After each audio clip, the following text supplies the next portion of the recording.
예, 로마서 오늘 6장부터입니다. 6장부터 복습을 하겠습니다. 네, 뭐 다 한 번씩 했던 것이기 때문에 간단하게만 하겠습니다.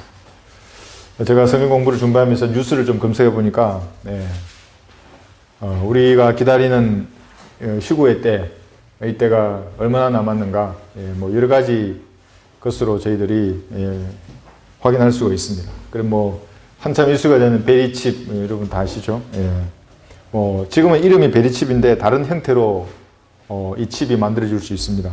뭐 하이드로젤 형태의 칩으로도 지금 만들어지고 있고, 제가 유튜브로 보니까 이건 뭐 미국 국방성에서 추진하고 있습니다. 젤인데 금속과 똑같은 기능을 발휘하는 형태입니다.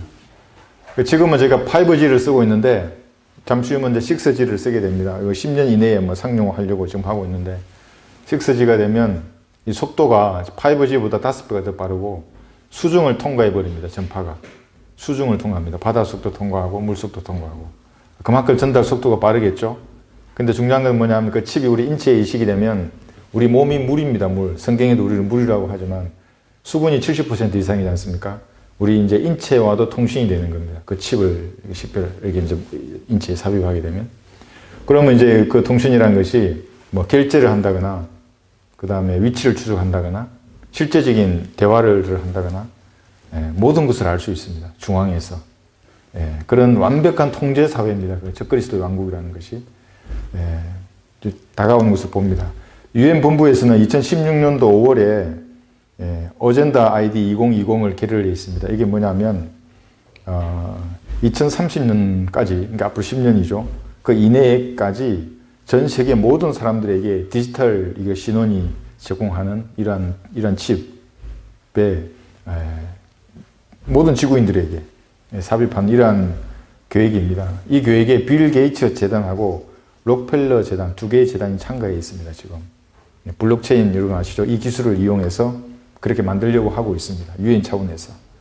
근데 빌 게이츠가 우리 KT와 120억의 투자를 했습니다. KT한테. 칩에 관련된 이런 겁니다. 왜 자꾸 이제 칩이 문제가 되냐면, 이 코비드-19 이 전염병이 전 세계적으로 지금 이렇게 유행을 하니까 뭐가 이제 제일 먼저 나오냐면, 이제 누가 백신을 접종했는지, 또 누가 보균자인지, 알게 하는 그 수단이 이 칩을 통해서 이제 등장하는 겁니다. 그래서 모든 사람이 지금은 마스크 대신에 칩을 선호하게 될 겁니다. 이제 잠시 후에 이렇게 들어가면. 칩에 모든 정보가 다 있으니까 어떤 사람이 칩을 탁 치면 위치가 그게 드러나는 겁니다. 근데 그 사람이 백신을 접종하지 않았어. 아니면 지금 뭐 바이러스가 보균자야. 그러면 바로 이제 대응을 할 수 있으니까 사람들은 긍정적으로만 생각하는 겁니다. 근데 저희들은 그걸 알죠. 이 빌 게이츠 재단이 어떻게 하는 것인지. 지금 미국에서는 뭐 여러분 뉴스에도 나왔지만 칩을 뇌에다 삽입을 합니다. 이마에. 그럼 전두엽에 연결을 해서 마약 중독자의 마약 중독도 고치고 맹인들의 시신경도 살리고 뭐 이런 프로젝트를 지금 이미 성공해서 하고 있습니다. 그 사람들은 좋아하지만 우리는 알죠. 이것이 어떤 칩인지를.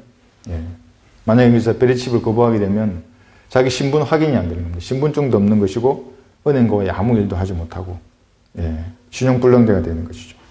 그리고 뇌를 조종당합니다. 지금 뭐 벌써 나오고 있습니다. 뇌에다가 특정 신호를 할 수가 있다고 합니다. 그래서 어쨌거나 저희들은 다가오는 것을 보는 겁니다. 점점 주님께서 말씀하신 그 날이 다가오는구나. 우리 마태복음 24장 34절에 보시면 잠깐 한번 보실까요? 로마서와는 관련이 없지만 제가 24장 여기 34절에 보시면 이건 이제 다니엘에 나와 있는 70제 주에 관련된 것을 개선한 것이 아니라 요코마 목사님께서 개인적인 의견으로 제시한 겁니다. 저희가 참고를 한번 볼 수는 있습니다. 마태복음 24장 34절에 보시면 진실로 내가 너희에게 말하노니 이 세대가 지나가기 전에 이 모든 일들이 이루어지리라 이렇게 말씀하십니다. 이제 그 32절 보시면 무화과 나무의 비유를 배우러 가시면서 이런 말씀하시는데, 이스라엘의 독립이 1948년도에 이제 이 무화과 나무를 비유되는 이스라엘이 독립을 했습니다. 그러니까 이 세대가 지나기 전에 이 의미를 이제 목사님은 몇 가지로 보시는데, 그 중에 하나가 세대를 개선하는 방법이 여기 이제 주석서에도 나와 있는데, 우리의 연수가 70이요 강건하면 80이라고 시편 90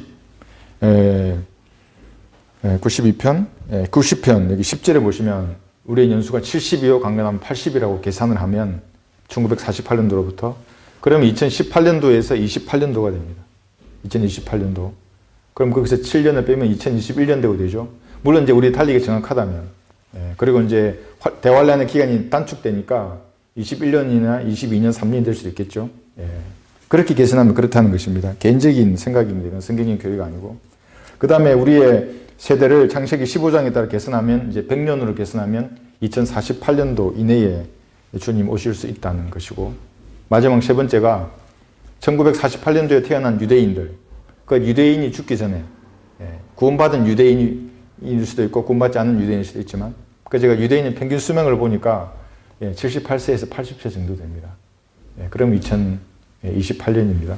하여튼 그래서 저희가 뭐 이것을 꼭 고집해서 휴거가 언제다 날짜를 정하지는 않습니다. 그러나 지금 세계적으로 되어가는 상황을 보면 정말 어마어마한 일들이 예전에는 전부 수면 아래에서 진행이 됐는데 전부 드러나 있습니다. 이게 무슨 재단들이 나와서 이런 칩을 인간에게 이식을 하려고 하고, 그 이식된 칩들이 사람의 생각까지 조종을 하고, 그 다음에 뭐 모든 사거나 팔거나 이런 것을 다 통제하고, 기술에 나오는 말들이지 않습니까? 하나씩 되어가는 것을 저희가 보는 것입니다. 그래서 우리가 주님께서 다시 오실 날에 가까워온다는 것을 알고 말씀을 공부하더라도 좀 진지한 자세로 공부해서 열매를 맺는 그런 기회가 되어야 하겠습니다. 로마서 6장을 한번 보겠습니다.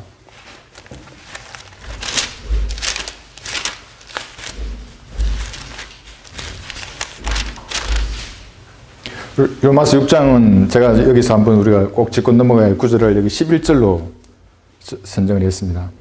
여기 이렇게 말씀하십니다. 이와 같이 너희도 너희 자신을 정녕 죄에게는 죽은 자요 예수 그리스도 우리 주로 말미암아 하나님께는 산 자로 여기라. 여기 여기라라고 하는 이 구절을 좀 강조를 했습니다. 그래서 우리의 그리스도인의 특별한 점을 말할 때 이렇게 얘기합니다. 십자가 위에 달린 강도들, 예전에 그렸던 그림입니다. 복수 차원에서. 십자가 위의 사건입니다. 그래서 우리가 반석이라고 할 때, 믿음이라고 할 때 예수님의 피를 믿는다고 했지 않습니까? 피. 이건 흔들리지 않습니다. 그래서 반석이죠, 이거는. 만약에 행위에, 내 구원의 반석이 행위라면 계속 흔들리죠. 오늘 행위가 이랬다가 내일 행위는 저럴 텐데. 흔들립니다. 요동치는 겁니다. 그래서 행위에다가 자기 구원의 근거를 두는 사람들은 확신할 수 없습니다. 구원을. 자기가 죽어서 어디로 가는지 그 사람들은 결코 확신할 수 없습니다. 확신하면 그걸 추중의 죄를 짓는다고 합니다. 추중의 죄. 이 가톨릭이 하는 말이긴 한데, 이 추중의 죄라는 것이 지난번에 유부족 칭의론 제가 강의할 때 그런 얘기 했었습니다. 백보자 심판에 가서 내가 구원이 의의 열매가 많으면 구원을 받고 부족하면 지옥에 간다고 하는 그 교리들 똑같은 것들입니다.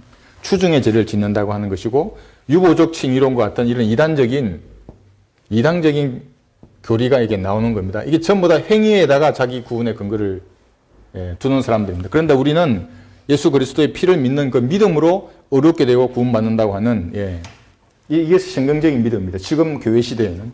자, 이렇게 되어 있는데 우리가 행태가 뭐냐면 이쪽에 달린 왼쪽에 달려있는 강도에게는 이 사람 안에는 죄가 있었다고 했었죠. 똑같이.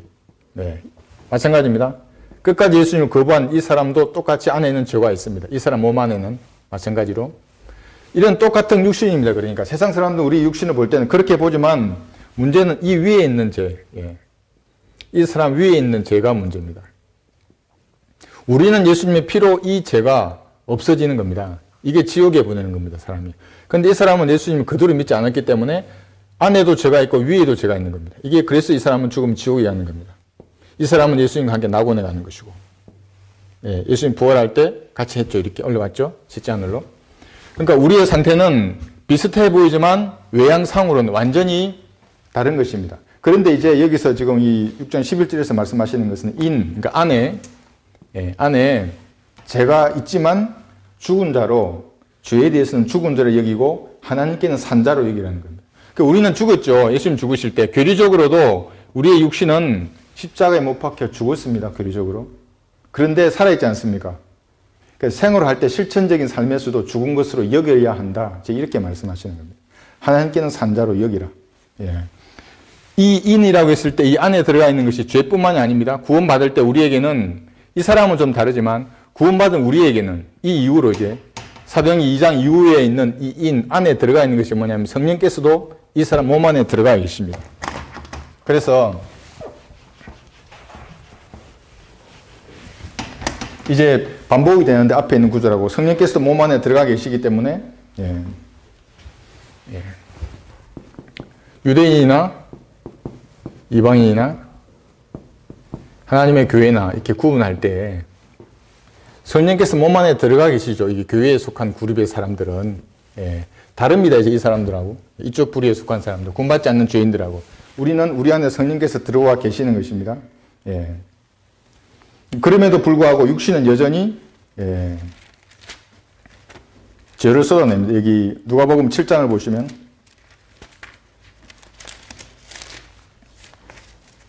7장 21절을 보시면 그래서 사실은 성경이 이렇게 기록이 되어 있습니다. 기록되지 않아도 가만히 생각해 보면 이런 것을 알 수 있는데 죄에 대해서 하나님께서 적나라하게 이렇게 기록해 주셨습니다. 이게 7장 21절에서 보시면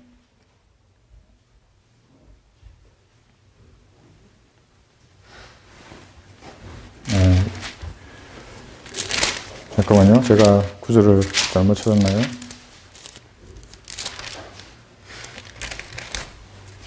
네.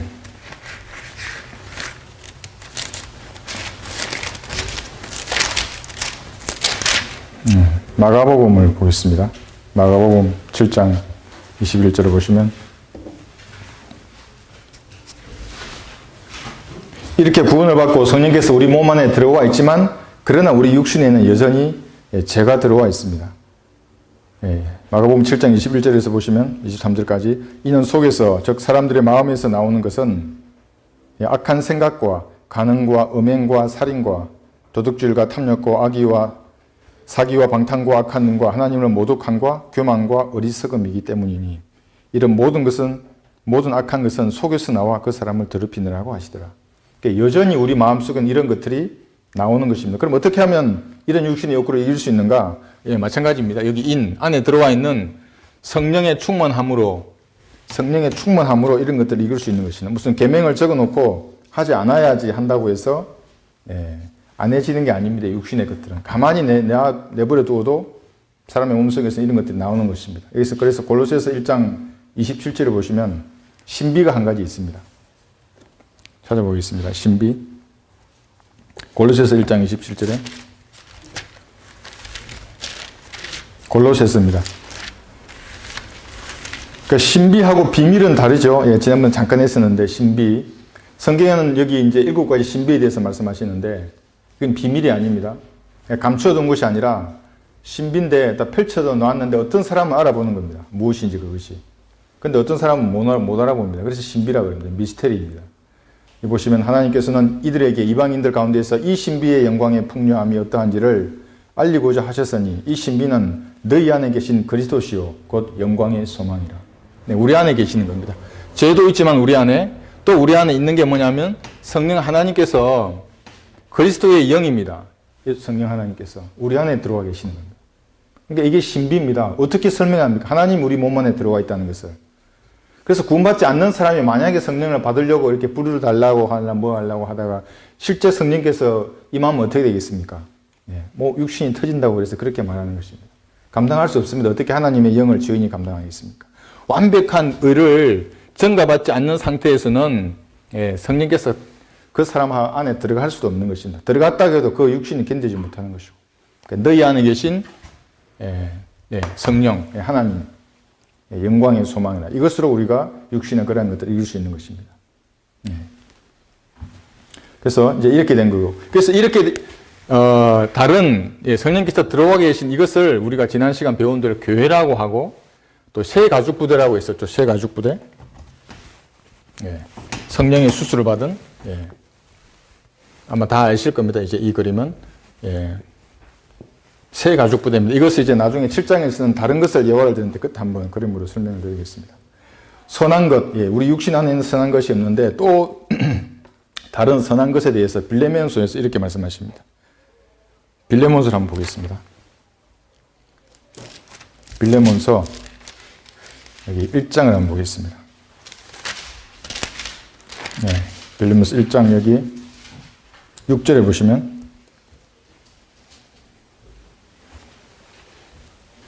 우리가 이제 교제라고 말할 때 교제는 대화로 세워준다거나 이렇게 대화를 나누는 것을 교제라고 하는데 여기서는 또 이렇게 말씀하십니다. 1장 6절 이는 너희 믿음의 교제가 그리스도 예수 안에서 너희 안에 있는 모든 선한 것을 인식함으로 인하여 효과가 있게 하려 함이라.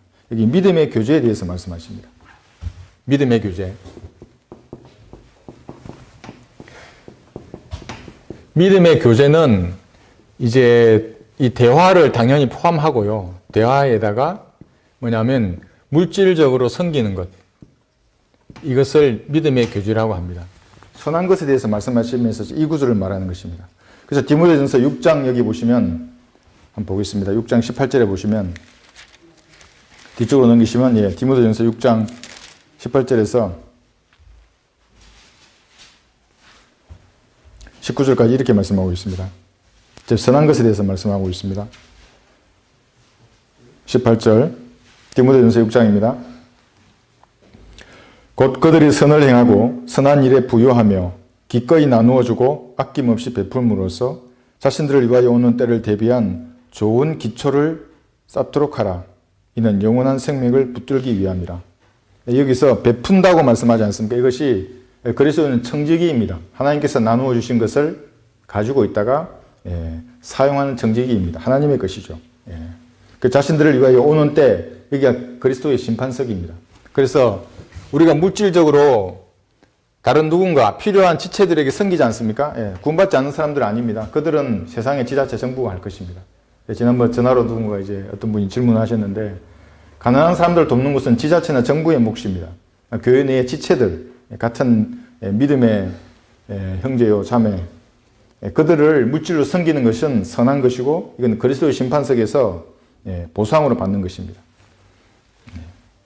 디모데후서 1장 18절에서 이렇게 말씀하십니다. 디모데후서도 한번 보겠습니다. 여기 1장 18절 보시면 그날이 이제 그리스도의 심판석입니다. 주께서 그로 하여금 주의 자비를 얻게 하시기를 원하노라. 그러니까 에베소에서 얼마나 많은 것들로 나를 섬겼는지 내가 잘 아느니라 이렇게 말씀하십니다. 그러니까 물질적인 섬김이 그리스도의 심판석에서 보상뿐만 아니라 자비를 얻게 하는 겁니다. 하나님께. 이게 정상 참작이 되는 겁니다. 이때. 그래서 우리가 섬김은 그래서 기쁨으로 하는 것입니다. 그래서 그리스도의 심판석에서는 의외의 결과들이 참 많을 겁니다. 모르게 남을 섬기는 거, 우리 형제 자매들을. 그런 것들이 보상으로 다 받는 것입니다. 구원받은 이후에 우리가 섬기는 것은 받는 것입니다. 마귀의 군수 지원은 다르죠. 구원받지 않는 사람들이나 그 다음에 비성경적인 일에다가 후원한 것들은 그 낭비하는 것이죠. 그건 하나님의 지체들을 섬기는 것과는 완전히 다른 것입니다. 그래서 주는 기쁨을 아는 사람은 감사와 기쁨이 넘치는 것입니다. 주 안에서 지체들을 섬기는 것, 그런 것입니다. 마귀의 종에게 무엇을 주는 것은 아무런 보상이 없는 낭비하는 것입니다.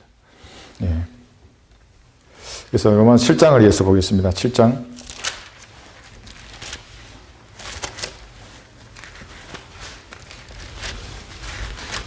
7장에서 이제 비유에 대해서 말씀하십니다. 비유로 로마 7장 1절부터 보시면 비유에 대해서 말씀하시는데 비유를 풀 수 있는 것은 누구냐 하면 어떤 교단도 아닙니다. 뭐 신천지의 교단 아니고 안식교의 교단, 뭐 예화 정인의 무슨 총회 뭐 이런 거 아닙니다. 그 성경의 문맥이 풀어야 합니다. 그리고 다른 구절에서 그 단어의 용례가 어떤 것인가. 여기도 마찬가지입니다. 7장 1절부터 한번 4절까지 보시면 형제들아 내가 율법을 아는 자들에게 말하노니 율법은 그가 살아있는 동안에만 그 사람을 주관하는 것을 알지 못하느냐.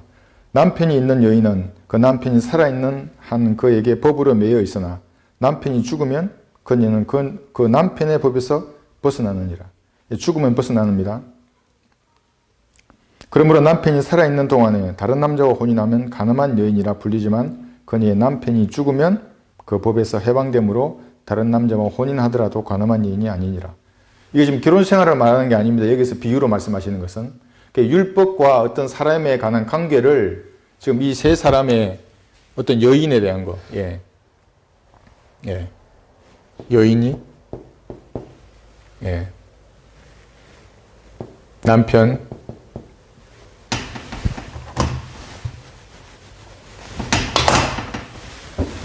이 남편을 보통 율법이라고 말합니다. 이렇게 예수님. 그래서 기존 교회 가면 율법이 죽었기 때문에 이렇게 여자와 율법이 결혼했었는데 이제 이 여인은 예수님과 결혼했다. 이렇게만 가르칩니다. 율법이 죽었다는 거죠. 어디서? 십자가 위에서. 예. 율법이 십자가 위에서 죽었습니까? 예. 죽지 않았습니다. 율법은 아직도 정정하게 살아 있습니다. 예. 그래서 죄인들을 지옥에 던지는 것입니다. 예. 근데 이제 여기서 율법이 죽었다고 말해버리면은, 예, 이상하게 됩니다. 왜냐하면 사망에 쏘는 것은 죄인데, 예, 죄의 능력이 율법인데, 모든 사람들에게 만약에 율법이 죽어버렸다 그러면 어떻게 되겠습니까? 사망이 죄인을 쏘지 못하는 겁니다. 그러면 지옥에 안 가는 거게 되겠죠. 예. 율법은 살아있습니다. 지금도. 쟁쟁하게 구원받지 않는 사람들을 위해. 그런데 그 율법은, 예, 우리 제가 예수님께 전가되었을 때 십자가 위에 내리친 겁니다. 사망에 쏘는 것이.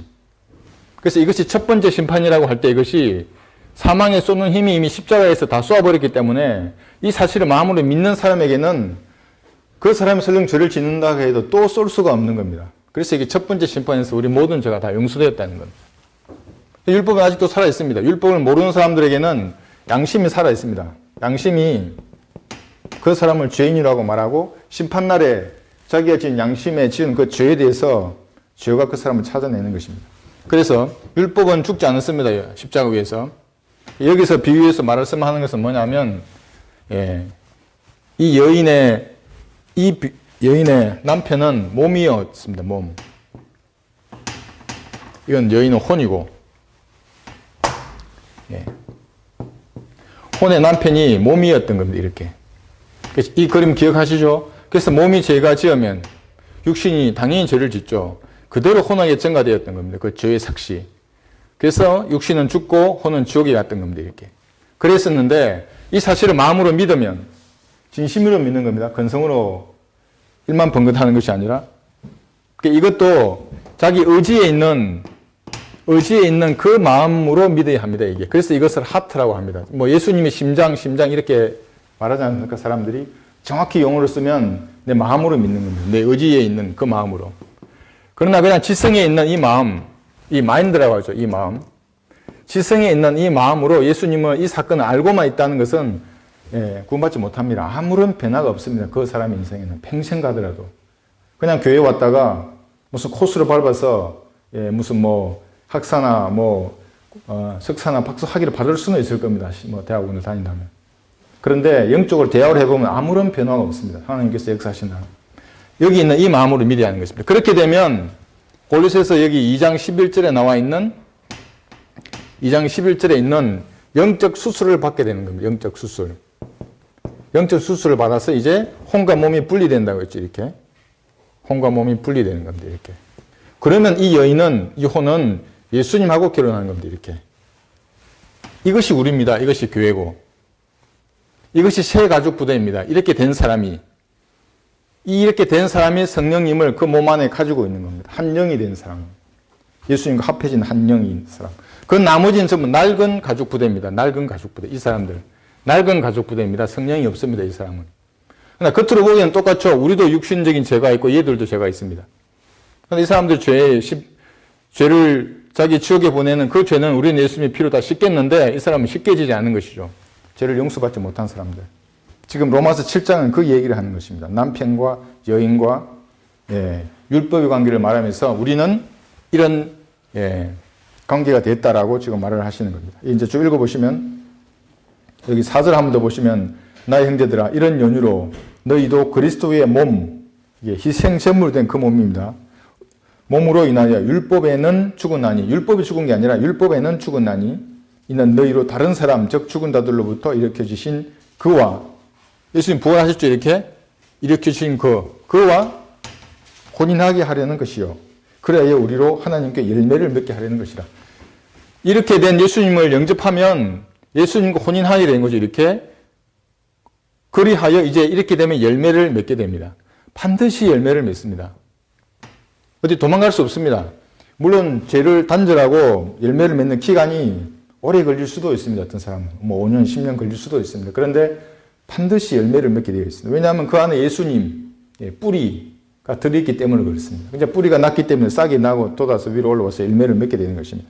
그런 게 없이 근성으로 예수님을 알고 있는 사람들은 아무 일도 안 일어납니다. 전혀 이런 것도 없습니다. 그냥 낡은 가죽 부대이면서 새 가죽 부대 사이에 들어와 있는 사람들입니다. 이야기해보면 금방 사실을 드러납니다. 5분도 안 돼서 드러납니다. 저하고 전화했던 목사님들, 원죄하고 자범죄를 얘기합니다. 그 목사는 자기 책 지은 책 얘기하면서 원죄하고 자범죄. 그 사람 낡은 가족 분야 구원받지 못한. 그래서 예수님의 피로 원죄가 용서되었고 자범죄는 계속 회개해야 용서받는다고 아주 오래전부터 들어왔다 그런 얘기를 하는 겁니다. 그러냐고. 그럼 성경에 원죄, 자범죄 그런 단어가 있냐고. 그러니까 이제 입이 이제 막히죠. 그러니까 나보고 또 이단이라 하려고 원죄도 안 믿는다고. 아니라고. 나도 그 개념은 믿는데 성경은 죄들로 표현한다고. 이거는 성경은 죄고 이거는 죄들로 표현한다고. 성경은 죄와 죄들이 예수님의 피로 모두 제거되었다고 했지 언제 죄만 용서됐다 그러냐고. 이건 성경 표보라고. 펴보겠습니까 그 사람이? 그러니까 모르는 것입니다 그 사람들. 이 낡은 가족 부대에 속한 사람들. 이런 영적인 수술을 받아보지 못한 사람들은 아무리 이런 얘기를 해도 안 믿습니다. 여기서 모든 심판이 끝났다. 첫 번째 심판에서. 예수님의 피로 그 심판에 대한 값, 이 죄에 대한 값, 율법의 능력, 율법의 능력이 얼마나 크길래 하나님이신데도 이렇게 벌레처럼 이렇게 심판을 받게 했겠습니까? 하나님이신데도. 우리 죄가 넘어가니까. 그렇게 비참하게 죄에 대해서 그렇게 고난을 당했다고 얘기해도 그 사람들은 끝까지 가봐야 한다. 여기 백부자 심판까지. 그때 가야 결정이 난다는 겁니다. 이거는 전부 무시된 거죠, 그러면. 그래서 예수님의 피를 부정하게 여기는 사람들입니다. 그 사람들은. 그래서 지옥에 가는 것입니다. 사실은 당연한 값이죠. 예수님의 피는 하나님의 피인데 그것을 가치를 아주 우습게 하는 사람들이 그렇게 되는 것입니다. 그래서 우리 고린도전서 15장 56절 다시 한번 읽어보겠습니다. 복습했던 것이기 때문에 이 구절이 고린도전서 15장 56절 명확합니다. 사망에 쏘는 것은 죄요 죄의 능력은 율법이라 이렇게 말합니다. 죄의 능력. 사망에 쏘는 것은 죄요 죄의 능력은 율법이라. 그런데 우리에게는 이 율법의 능력이 여기다 쏟아부은 겁니다. 구원받은 그리스도인에게는 더 이상 쏟아붓지 못하는 겁니다. 살면서 짓는 죄들은 자백하면 됩니다. 자백하지 않으면 이제 죄의장이 차면 하나님께서 일시적으로 정죄하시죠. 여러 가지 것들로. 그런 것입니다. 율법은 폐기되었습니다. 우리에게. 에베소서 2장 15절. 분명히 폐기되었습니다. 제가 이것을 어느 날 수련회에서 어떤 장영부 형제님하고 내가 교제를 하는데 제가 에베소서 2장 15절 그분이 모르는 겁니다. 율법과 행위에 대해서. 아니 폐기되었다고 율법은 십자가에서 보라고 에베소서 2장 15절 펴버려서 읽어보라고 거기. 우리에게만 폐기된 거라고. 구원받지 않은 자들에게는 아직도 쟁쟁하게 역사하고. 너무 좋아서 그분이 막 눈물을 흘리는 겁니다. 우리는 다 알고 있죠 이제. 그렇습니다. 로마서 8장 한번 보겠습니다. 로마서 8장 이 구절에 정말 아마 여러분들 좋아하는 구절도 여기에 많이 있을 것입니다. 그리스도인의 미래가 여기에 정확하게 표현이 되어 있고 구원의 영원한 보장, 두 가지 성품, 또 재림까지 이렇게 동시에 기록이 되어 있습니다. 여기 8장 1절 한번 보겠습니다. 1절 보시면 그러므로 이제 그리스도 예수 안에 있는 자들에게는 결코 정죄함이 없나니. 정죄함이 없습니다. 이제 만약에 정죄함이 있으면 율법에 따라 지옥에 가는 겁니다. 우리에게는 없습니다. 그런데 이제 조건이 하나 있죠. 그들은 육신을 따라 행하지 아니하고 성령을 따라 행하느니라. 육신을 따라 행하면 일시적인 정죄가 있습니다. 일시적인 정죄. 그것이 이제 우리 몸이 아프거나 여러 가지 것으로 드러납니다. 마귀의 세력들이 우리에게 접근하는 것입니다.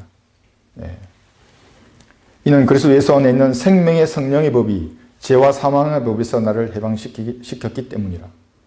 생명의 성령의 법이 있고 죄와 사망의 법이 있습니다. 두 가지 법이 있는 겁니다. 그래서 이 두 가지 법이 있는데 이것도 이런 것입니다. 그 도덕법을 지켜서 구원을 받는다고 주장하는 안식교인들, 도덕법, 여러분 다 아시죠? 도덕적인 계명이라고 생각하면 쉽습니다. 그 안식교인들은 아니 지켜야지 도덕법을 안 지키면 어떻게 해? 이렇게 말합니다.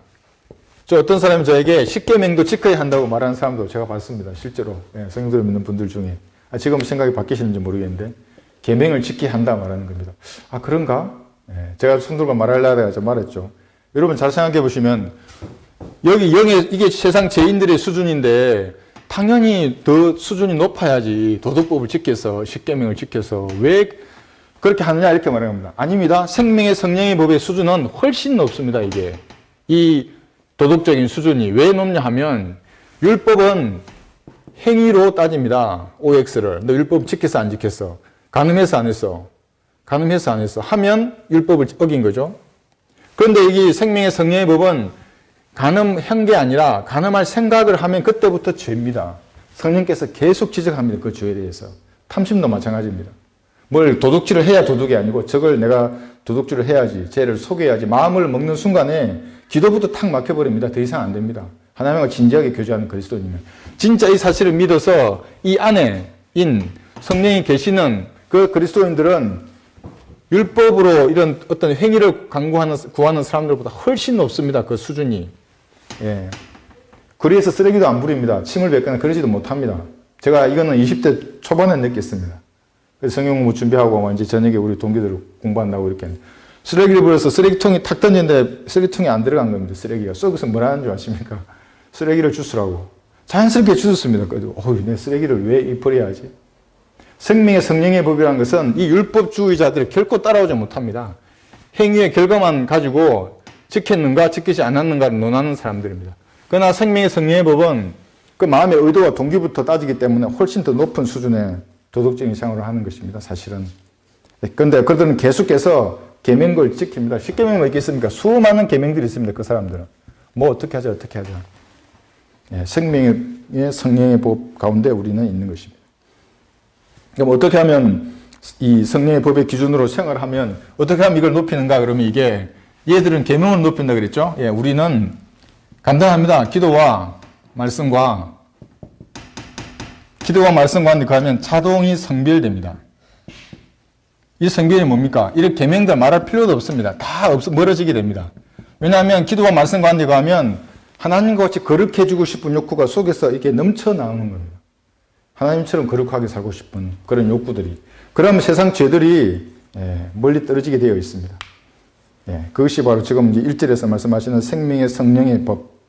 그런 것입니다. 13절도 보시면 너희가 육신을 따라 살면 죽을 것이나 성령을 통하여 몸의 행실을 죽이면 살리라. 이 육신입니다. 똑같은 육신입니다. 죄. 구원받았지만 여전히 똑같습니다. 구원받지 않은 사람들하고. 이 사람들은 계명을 지켜서 계명으로 이 육신을 자제하려고 하지만 우리는 성령의 충만함으로 기도와 말씀과 성별로서 이 육신의 뜻대로 살지 말아야 합니다. 이것은 싸움입니다. 그래서 피 흘리기까지 죄와는 싸워야 하는 것입니다. 기도해야 하는 것입니다. 어떤 특정한 죄가 반복이 된다 그러면 정말 하나님 앞에 진심으로 기도해서 그 죄와 성별하도록 해야 하는 것입니다. 왜냐하면 여기 말씀대로 육신을 따르면 어떻게 되겠습니까? 몸의 행실을 죽이면 살리라 이렇게 되어 있습니다.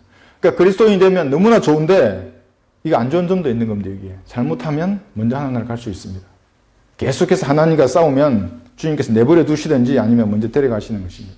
세상 사람들은 좀 다릅니다. 왜냐하면 이미 구원받았기 때문에 이미 그 사람이 영원한 생명이 있기 때문에 계속 하나님께 거부하고 그 음성에다가 못 들은 척하고 세상으로 나아가면 주님께서 이제 지팡이와 막대기 여러분 들어보셨죠? 지팡이까지는 괜찮은데 이제 막대기 사탄을 도구로 쓰면 어떻게 되겠습니까? 그래서 우리는 육신의 이 행실을 정말 주의해야 하는 것입니다. 23절 한번 보겠습니다. 23절 좋아하시죠? 저도 이것을 참 좋아합니다. 이제 다 보입니다. 이게 여기 보시면 그들뿐만 아니라 성령의 첫 열매들을 가진 우리까지도 속으로 신음하며 양자되는 것 곧 우리 몸의 구속을 기다리고 있느니라.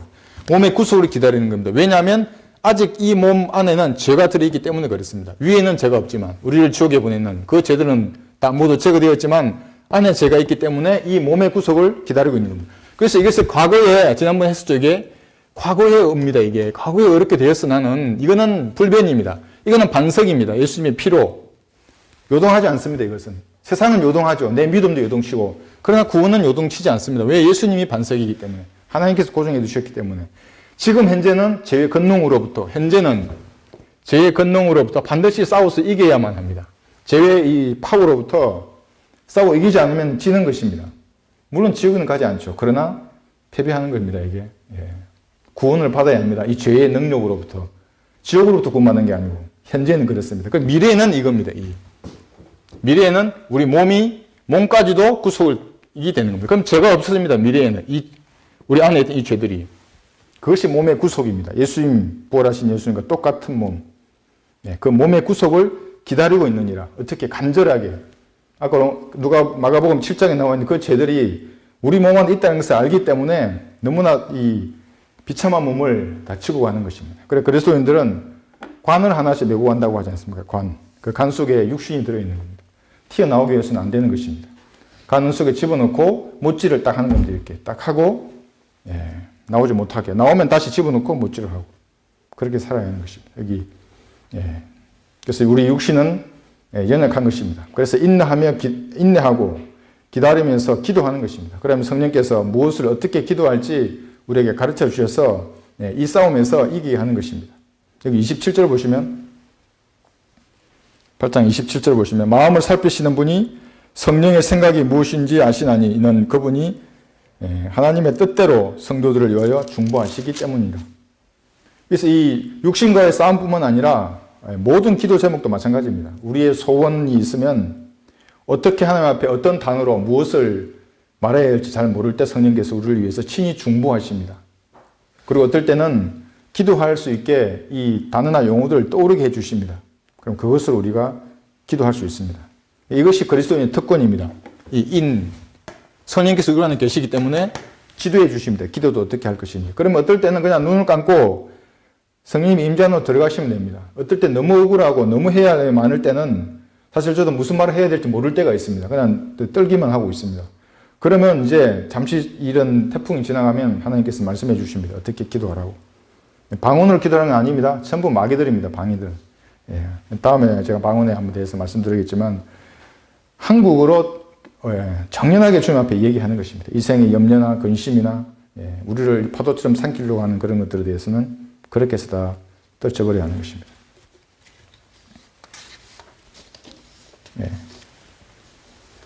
9장 조금만 보고 이제 보겠습니다. 로마서 9장 보시면 9장 3절 보겠습니다. 로마서 9장에서는 그 자기 동족에 대한 유대인에 대한 그 부담을 갖고 있는 바울의 고백이 잘 나타나 있습니다. 바울만큼 참 자기 동족을 사랑하는 사람이 없습니다. 이 9장 3절 보시면 육신에 따른 내 형제들, 이 지금 바울의 형제들을 말합니다. 내 동족을 위해서라면 차라리 내 자신이 그리스도로부터 저주받기를 바랐겠노라. 그 죄 때문에 저주받는 것은 예수님 외에는 안 됩니다. 그래서 단지 바랐겠노라 합니다. 바라지도 않습니다. 바울은. 왜냐하면 그건 불가능한 일이기 때문에. 오직 예수님만 제물이 되실 그런 자격이 있는 흠없는 어린 양이었습니다. 그래서 바울은 그래요. 내가 저주받기를 바랐겠노라 이렇게 얘기합니다. 자신의 민족을 대하는 그리스도인의 정상적인 자세입니다. 우리도 마찬가지입니다. 이 성경이 우리 민족의 최종권입니다, 여러분. 이 민족. 물론 이제 민족이라는 개념이 이제 혈연 관계에 의한 민족이 있고 뭐 몇 가지 개념이 있습니다. 영토도 있고 있는데 저는 그렇게 생각합니다. 한글을 사용하는 사람, 이 모국어로 쓰는 사람들에게는 이 성경이 최종권이다. 최종권이란 말은 하나님의 말씀이라는 말입니다. 이것이 이 단어가. 그러면 그들에게 복음을 전가하고 진리의 지식을 전파해야 한다. 이건 저의 믿음입니다. 근데 이제 각 사람의 믿음의 분량이 다르기 때문에 좀 우선순위가 다를 수 있습니다. 그것은. 제가 충분히 그것을 이해합니다. 그래서 어떤 분들은 이제 주변에 전하는 게 우선이다 할 수 있습니다. 어떤 분들은 이제 저쪽에 전하는 게 우선이다. 어떤 분은 북한에 전하는 게 우선이다 할 수 있습니다. 그러니까 믿음의 분량이나 또 주님께서 맡겨주시는 것이 다르기 때문에 그런 것입니다. 마찬가지입니다. 저도 이제 하나님께서 그런 열망을 주시기 때문에 북한의 복음을 전하려고 이렇게 애를 쓰고 있는 것입니다. 양심이 직접 말씀하십니다. 어떻게 할 수가 없습니다. 제가. 하라고 말씀하시고 어떨 때는 잠을 뜨고 아침에 눈을 뜨면 너무나 세부적으로 뭔가 이렇게 마음속에 부담을 주십니다. 이건 이렇게 하고 저건 저렇게 하고 이렇게 기도하고 그래서 기도하고 있습니다. 만약에 북한에 복음을 전하지 않는 것이 옳다고 믿는 사람은 이제 자신에게 맡겨진 일을 이제 하시면 되는 겁니다. 근데 이제 일하는 사람에게 어떤 방해물을 놓고 거치는 것을 놓는 것은 이거는 정말 다른 일입니다. 왜냐하면 하나님에게 대적하는 일입니다, 이것은. 그래서 제가 오늘도 이제 뭐 그분에게 아마 지금 듣고 계실 수도 있는데 좋게 말씀을 드렸습니다. 다시는 그렇게 하지 말라고. 말씀을 드렸는데. 그래서 주님의 사역을 방해하면 어떻게 되겠습니까, 여러분? 자신이 가장 두려워하는 것을 만납니다. 제가 얼마 되지 않는 이 신앙의 연륜을 가지고, 저보다 연로하신 분도 많이 계시고 하지만, 보았던 게 그겁니다. 자기가 가장 두려워하는 것. 만약에 경찰이 두려워서 복음을 전하지 못하면, 여러분, 다른 일로 법정에 서게 됩니다. 복음을 모르면 괜찮습니다. 내가 알고 있습니다. 너무나 정확하게. 근데 사람이 두려워서 말을 못하면, 다른 일로 사람에게 엮입니다. 다른 일로 경찰서, 아니, 법정에 서게 되는 겁니다. 만약에 자기 가정을 지키려는 그 핑계로 이 복음 전파를 방해하면 어떻게 되겠습니까? 가정이 파괴됩니다. 그래서 제가 말씀을 드리는 겁니다. 복음 전파를 방해하지 말라고. 기도 안 하시는 것은 괜찮은데. 가짜 복음이 아니라 진짜 은혜의 복음을 지금 말하는 것입니다. 가짜 성경이 아니고 이 성경을 보급하는 일을 방해하지 말라고 제가 말씀드리는 거예요. 이게 진짜 하나님의 말씀인데, 내가 믿는 하나님 진짜 하나님인데 하나님 가만두시겠습니까? 그 방해하시는 분을. 그래서 다른 일은 제가 다 이해하고 또 용납하고 그럴 수 있는데, 방해하는 것은 신중하게 결정해야 한다고 제가 계속 강조를 하고 있습니다. 우리가 거리에서 복음을 전하고 할 때도 강제로 전하지 않습니다. 뭐 억지로 이렇게 손을 끌거나 또 결례하면서까지 하지 않습니다. 우리는 아주 자상하게, 그리고 그 사람에게 본인 스스로 이렇게 따라올 수 있도록 설득을 하는 것입니다. 개인 구령할 때도. 그래서 이렇게 복음 거리 설교를 할 때도 마찬가지입니다. 음량을 적정한 수준으로 하는 것입니다. 너무 이렇게 거다하기도 하지 않고. 그래서 저는 이렇게 기도하고 있습니다. 행정명령을 파기해 달라고 기도하고, 교류협력법 이런 게 개정되지 못하도록 하나님 앞에 기도하고 있는 것입니다. 환경이 조성되면 그때 이제 실행하는 것입니다. 여기 이제 9장 21절은 다음 시간에 하겠습니다.